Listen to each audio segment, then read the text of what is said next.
Chapter 36. Verochka. Queen Verochka sat upon her throne, conferring with Storev, Asdomas, and the huge fungal troll Varols.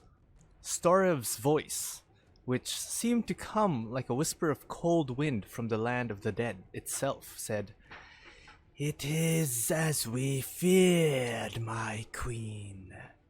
There are rumors of rebellion among the Devkaran."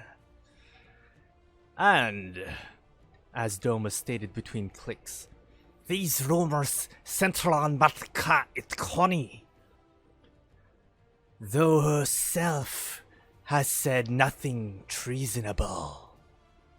"Kill her," grumbled the troll from low in his throat.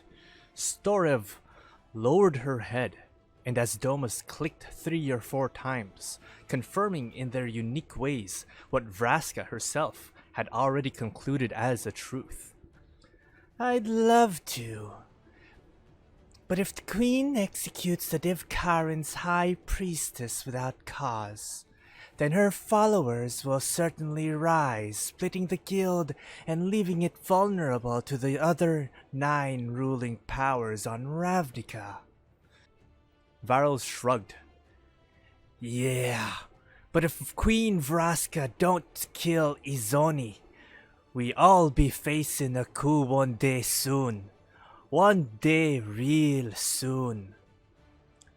And this, too, is a truth." Verochka brooded on the dilemma. Storev whispered another question. "If I might ask your majesty, what of Ban? If that task is completed, perhaps we could count on more support from your allies in the other guilds. It would help if or when Matka or Izoni did make a move on the crown." Verochka shook her head and said, "Ban's gone to ground on some planet or another." But just saying that aloud gave Verochka an idea. Chapter 37. Teo Mirada. The warning bells began to ring, belatedly. The abbot asked Arturo, "Where are the villagers? How close?" "They're coming uphill, master, but the storm is coming up too fast." "All right, acolytes, get out here, all of you. Get to work. Alternate with the vested monks and make sure there's a shielded path for the villagers to ascend. I don't want an inch of exposure for those poor souls, is that clear?" commanded the abbot in his clipped, sharp crisis speech. The acolytes nodded and murmured their assent. "Then move!" They sped out the chapel door. The abbot turned to Teo, saying, "You too, Mirada. You can prove what a hero you've become." "Yes, master." Next, Abbot Barris turned to Kaya and Jaya to order them around as well. "Stay inside, both of you. You'll be safe from the diamond storm." "What in the 9 hells is a diamond storm?" a still-winded Jaya demanded, sitting back down on her bench. The abbot shook his head and muttered, "Where did ye find these two?" Teo quickly turned to Rat and said, "You stay inside too. This chapel is fortified with diamond-encrusted walls. Inside and out, they can withstand most anything." From the doorway, the abbot barked, "By the storm, Mirada! Now!" Teo hopped too. Outside, it was instantly clear that the western cloud had sent the diamond storm in too fast. Humans, dwarves, and minotaurs, males and females, adults and children, the entire population of the nameless village at the foot of the nameless mountain upon which the monastery of the Order of the Shield Mage sat, were moving at a deliberate pace up the trail to achieve the safety of the Order's 5 reinforced buildings. For years, Abbot Barris had been trying to convince the villagers to reinforce their own homes with diamonds, but eking out their meager livings in this water-starved climate took up all the peasants' time and energy, and evacuating to the monastery at the first sign of a storm was a deeply ingrained custom. A custom that worked just fine with enough warning, and with sufficient lead time that such warning offered. But a storm this fast provided neither. The wind was high and loud. The sand was already in, and visibility was already close to non-existent. Enhancing his voice magically in order to be heard above the roar of the wind, the abbot called out, "Form the line! We have hapless fools to save!"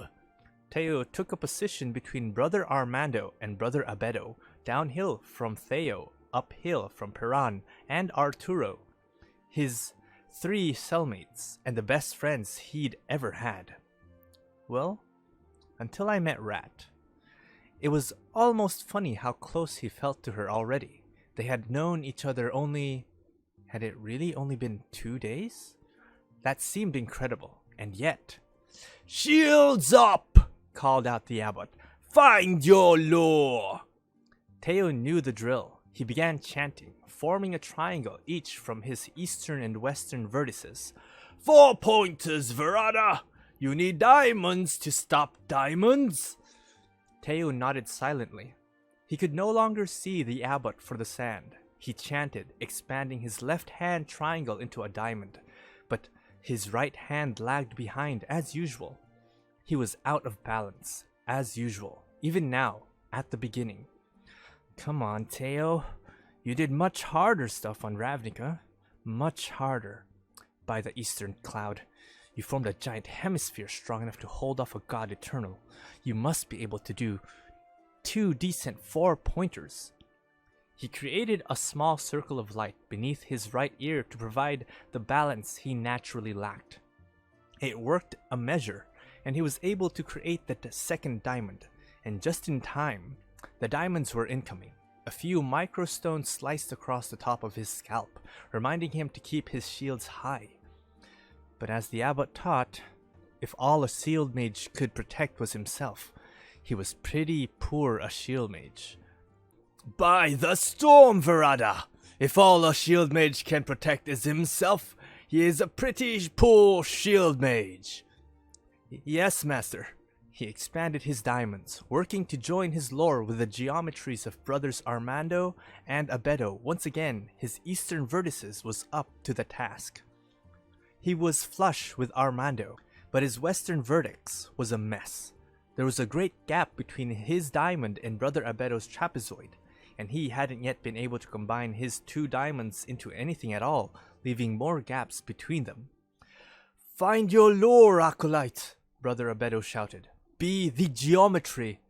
"Yes, brother," he breathed between chants, certainly too low for Abedo to hear over the storm. The diamonds were bigger now, the size of marbles, slamming into Teo's light and shapes. He felt every single one and knew this was only the beginning. He was faltering already. He heard Paran shout, "Villagers abreast!" 2 minutes later, Brother Berluz repeated the call, then Arturo, "Villagers abreast!" Then Armando, "Villagers abreast!" They'd be up to Theo in a matter of seconds, and he flat out wasn't ready for them. Suddenly, Abbot Barris was shouting, "Hold position! The line is broken above!" Brother Armando repeated the call. Wait! Hold position! Stay put! The line is broken above!" The abbot was now right behind Theo, grinding his failures in deep, sand scouring his meager efforts. "This is appalling, Verada! You've only been gone 2 days! Have you really forgotten all the lore I wasted my time teaching you in such a short time? What's this at your ear? A balance circle? Is that orthodoxy? Are you a child?" No, master. Yes, master. No, master. No, master." He dissolved the circle at his ear, which instantaneously weakened his concentration, his lore, and his geometry. His shields cracked. "Verada, you're as useful as a fire djinn doing laundry." "Yes, master," Barris called out. "Abedo." "Compensate for this worthless student. Expand your lore." "Yes, Abbot." "Keen, is this really what you did all day before you came to Ravnica? It's very exciting. I can see why you were so eager to return. You know, I think I already have sand in places that I didn't know sand could get into, right?" "Rat!" He couldn't see her, but she must have been just behind him. "What are you doing here?" he hissed into the storm. "I told you to wait in the chapel." I know, but I wanted to see what a diamond storm looked like. It sounded so sparkly, and you know, I like sparkly things, but it turns out you can't really see much of anything except maybe a little bit of burst, a little PO every time a diamond hits your shield. It's funny, there are diamonds scattered all across the ground. They're kinda not worth anything here, I imagine, but I've already pocketed a bunch. A whole bunch, really. There's this Orzhov fence named Jidash. She's dead now, but I bet I can sell her ghost a nice handful of these stones for a pontiff's ransom. If I can get her to acknowledge my existence somehow. But if I can do that, I better let her think I stole them all. Otherwise, she won't believe they're worth a rotten plum. Rat, you're putting yourself in danger." "Ah, no, I'll be just fine. I'll stay behind your shields." My shields? My shields aren't worth a rotten plum. She needs to stay behind Brother Armando's, or even Arturo's. Except they can't see or hear her. They won't know she's there. They won't be able to keep her covered, and they won't even know they're failing. So it had to be Teo. He'd have to make sure she was protected, even as diamonds the size of rotten plums began slamming against his pitiful constructs. Well then, fix them. Fix them for her. He didn't chant. He leaned into the wind, leaned into the pounding of diamonds and the rush of sand. He forgot all his orthodoxy, whatever orthodoxy he might have had, but he remembered Araethia Shokta and his need to safeguard her. He might be a poor excuse for a shield mage, but he would not be a poor excuse for her friend. He fortified his shields with his heart vertex and his gut vertex. He pushed against the wind with his mind vertex, and simultaneously returned the circle of light to his right ear. His shields expanded, in length, in breadth, and for good measure, in depth. He pushed the diamond forward, giving his geometry volume. On either side of him, brothers Armando and Abedo could be heard to gasp over the roar of the diamond storm. Brother Armando called out to the villagers, "All right, move! Now, the line's repaired! Villagers abreast!" Teo reached out behind him with his lore and felt the flow of the villagers moving up the path. "Villagers abreast!" he called out. "Go with them," he said to Rat. "Nah, I'll stick with you, Teo. Gotta make sure you stay safe. You're still my responsibility. I adopted you, remember?" He chuckled inwardly and said, "I remember, Araethia." She was silent for a beat. Then she said, "Stop that," and punched him in the back. He barely felt it, but it felt good. Brother Abedo soon yelled, "Villagers abreast!" And a bit after that, Theo repeated the call. Brother Armando said, Abbot, you have to see this." The abbot shouted, See what? In this storm? Armando, you're too close to Verada. He's rubbing off on you." "By the cloud bearers, come, look."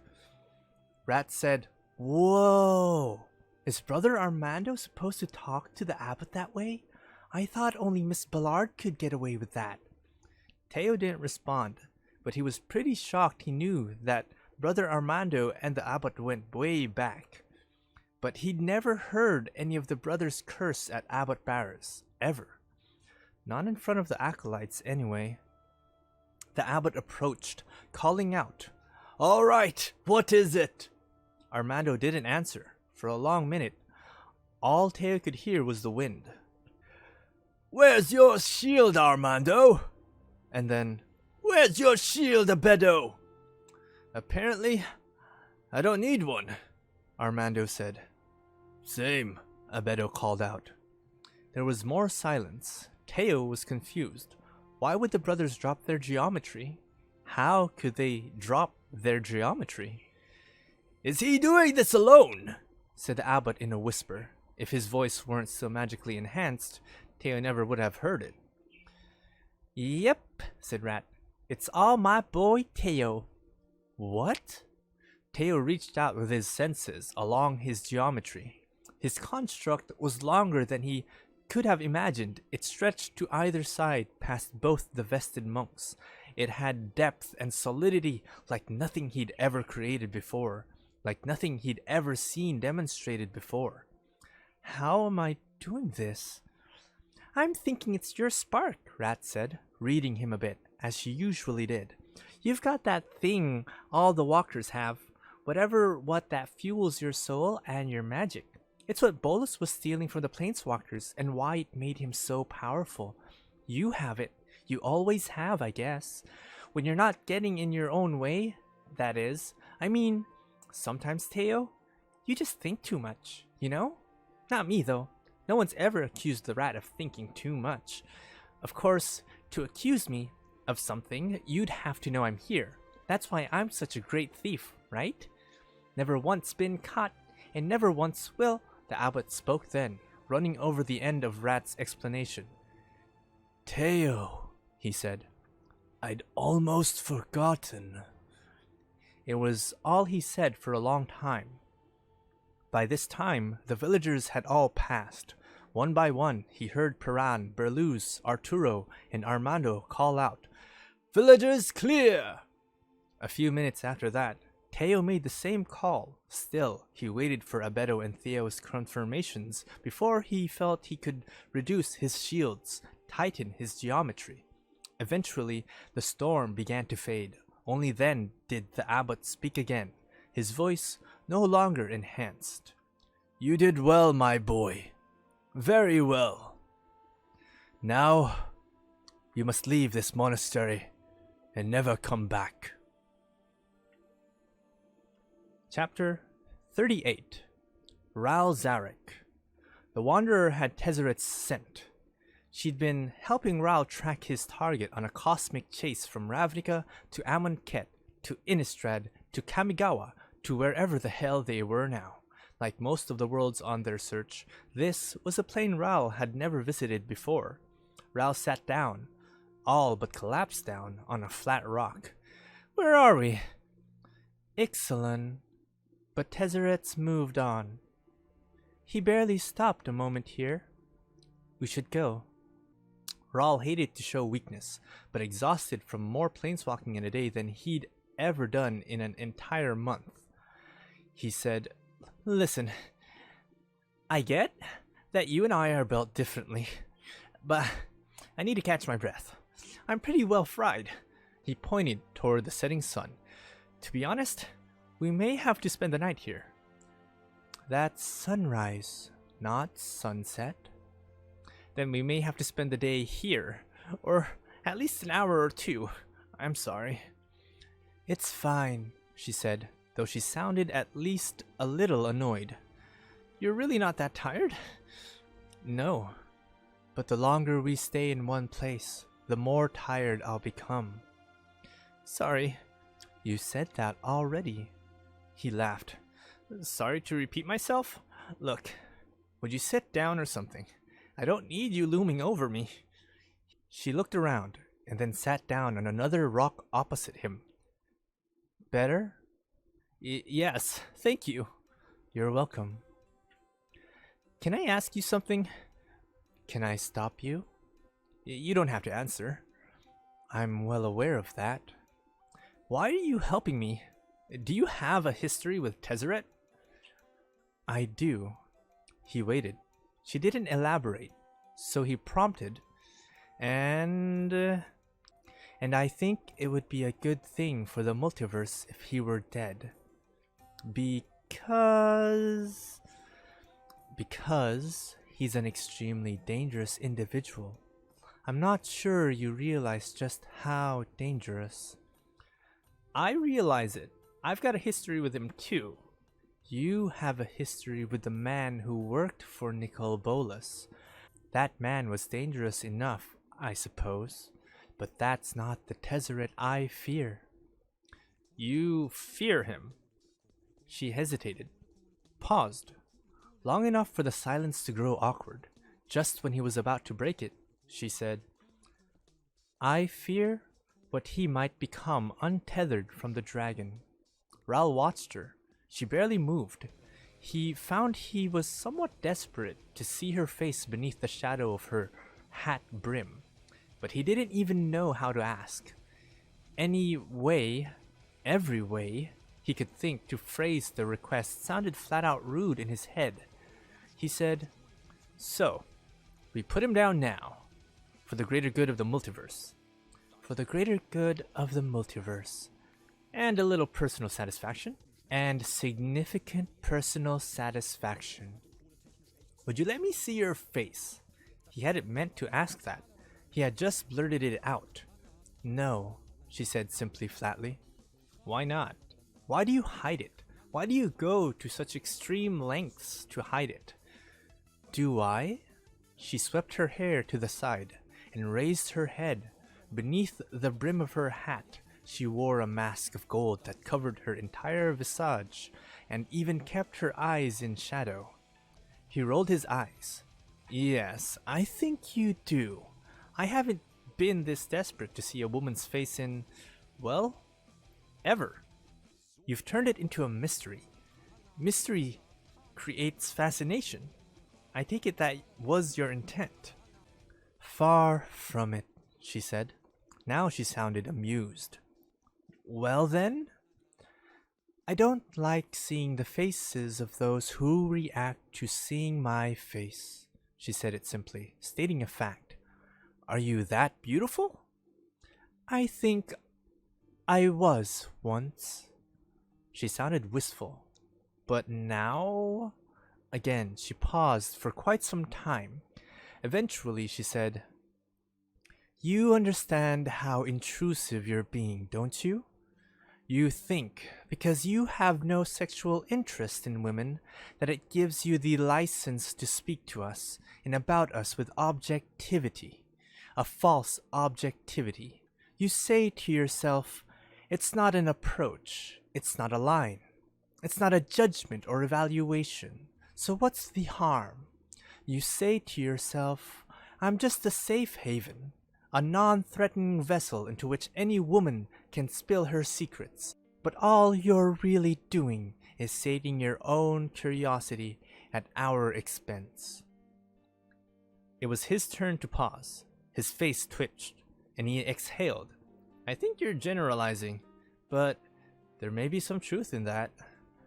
May be some. Definitely some, but only some. Still want to see my face? Still fascinated. I'm not quite sure why. Perhaps it's just the common desire to want, or wonder about what we can't have. She didn't respond. There are scars, aren't there? Significant scars. And you don't like seeing the faces of those who see them. Her only answer was to release her hair, which swept down across her mask. She tilted her head down so that her hat brim put all in shadow. Even the mask was rendered unseeable. He took this as confirmation of his theory. How did you get them? Ask me again why I'm helping you find Tezzeret. Ah. They were quiet again for a time, but now the silence didn't seem awkward. She said, You have scars.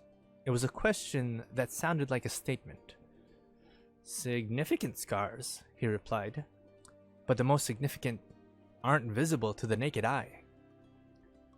Tezzeret? No, not him. Don't get me wrong, I hate the guy's guts. but he hasn't hurt me in that way. Not the way he hurt you. Assuming you've gleaned the truth and didn't just spin a tale for yourself to satisfy your insulting inquiries. That stopped him. Not sure what to do with that. Live with it. He did, for a bit. Then he said, so it wasn't exactly a tale. More like hints of a tale yet to come. Or hints of a truth I'm unlikely to elaborate upon ever. Right. What were we talking about? Your scars. My scars. None from Tezzeret? No. In which case... some are from Bolus? Most are from a time on the streets of Ravnica. And there was this artist I thought I loved. Death by 1,000 cuts. You get the idea. I do. We maybe understand each other a little. A little. Maybe. They lapsed into silence again. A comfortable silence this time. Still tired, Raoul let his butt slide down off the rock and onto the sand, leaning back against his accumulator, which in turn leaned against the abandoned stone. They were on a beach at the edge of a jungle. Morning had broken, and unseen birds were soon squawking up a storm. Palm trees swayed in the warm ocean breeze. I like this place, he said. It's as good a plane as any. I suppose you wandered to all of them? Just for comparison's sake. The multiverse is infinite, but I visited a few hundred at least. A few hundred? Easily. Stayed long on any? Not a one. Though there are many I visited over and over. If you counted all the days and nights I've spent on, say Innistrad, or Dominaria, for example, I'm sure it would add up to years, or something along those lines. I've probably spent a few months in total here on Ixalan, one day, or one night, or 1 hour, or 10 minutes at a time. Crocked! I don't envy you. Then you're not half the fool you appear to be. Oh, thanks. You're welcome. He grinned and shook his head ruefully. There was something pleasantly circular about their conversation.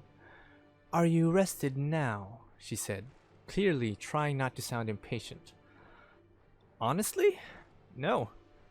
All right then. Is this really a strain for you? Your company? Hilarious. No, I'm maintaining this plane. No, not yet. For now. For hours, really. It's just a question of maintaining a bit of focus. I'll let you know if it becomes problematic. At which point, a giant lizard with a mouthful of knives for teeth came abruptly crashing through the jungle toward them. They barely dodged out of the way to either side. In fact, if they had both dodged to the same side, one of the two planeswalkers likely would have wound up breakfast. But because the creature had to make a decision as to which entree was more appealing, it gave them time to find their feet. Time for the Wanderer to draw her sword. Time for Raoul to switch on his accumulator. Things just got problematic, she deadpanned breathlessly as both backed away from the monster slowly. By the Dune Brood! What is that? Dinosaur. Regisar. The beast decided Raoul was on the menu and strode toward him. He hit it with a small burst of electricity that stopped it in its tracks. It raised its head and roared to the heavens. Raoul fired off a substantial lightning bolt just on the side of the dinosaur closest to the ocean. That did the trick. The bolt scared the monster, and it retreated back into the jungle. The Wanderer eyed him. Rested enough now? He laughed in release and told her yes. She immediately planeswalked away, and he followed her ether trail. Seconds later, they were on a new plane. Raoul sat down, all but collapsed down on a flat rock. Where are we? Esper, on Alara, she responded. And where to next? Nowhere. I can lead you no farther.